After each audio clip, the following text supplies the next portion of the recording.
After my students have completed entering their information into the Google form from their math worksheet, now I'm going to go in and let Flubaroo grade this for me.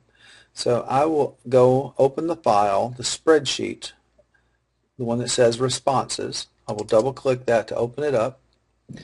Then I will see all of the students' names. I will see the entries that they have made for each question. I can scroll over to see more. Now, what I want to do is I want to go to Add-ons and go to Flubaroo and click Grade Assignment. Flubaroo will now ask me a series of questions. First of all, it wants to make sure that this is the question that identifies the student, and that is correct.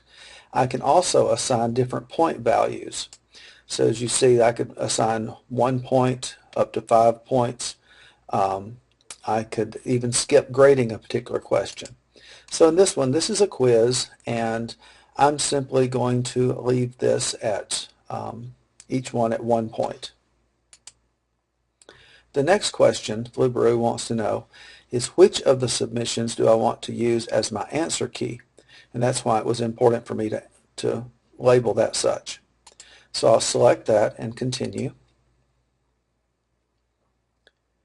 Now, Flubaroo has completed grading my assignment. We'll close that little window, and you will see that I have an average number of points out of total points, how many students completed this, so I have 6 selections. Then for each student I can see how many total points, what their percentage grade would be. I can see what they put on or how much they receive for each particular score. If I want to see what they put, I can always go back to the tab called Submissions. Let's see if I can move that over a little bit. Yeah, the tab Submissions. For instance, Alice Appleton, she had the correct answer, she just had it in the wrong form.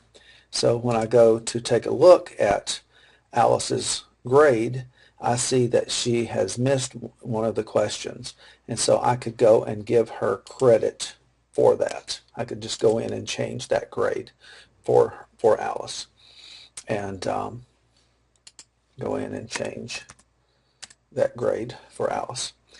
And so that's it. That's how easy it is.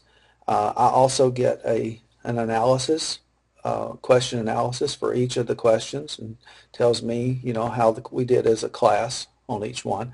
So I know which questions to go back and review. So that's it. That's all you have to do to use Flubaroo to grade your assignment.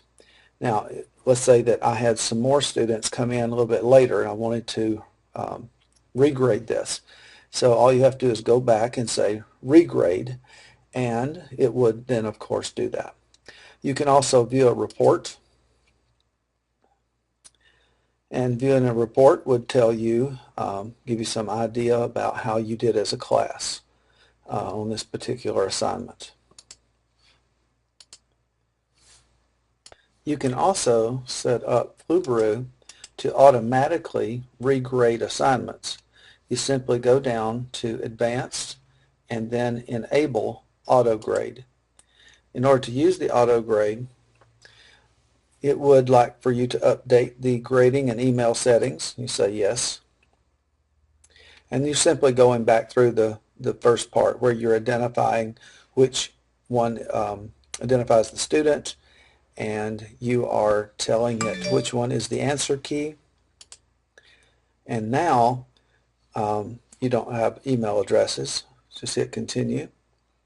And now what Flubaroo will do is it will automatically regrade every time a student makes a new submission. It does tell you down here in this little notification not to make any changes to the worksheet, like when I just went and changed Alice Appleton's grade. Don't do any of that until you are totally finished and you turn the auto grade off. That completes this tutorial of how to use Flubaroo to grade your student worksheets. I hope you found this helpful.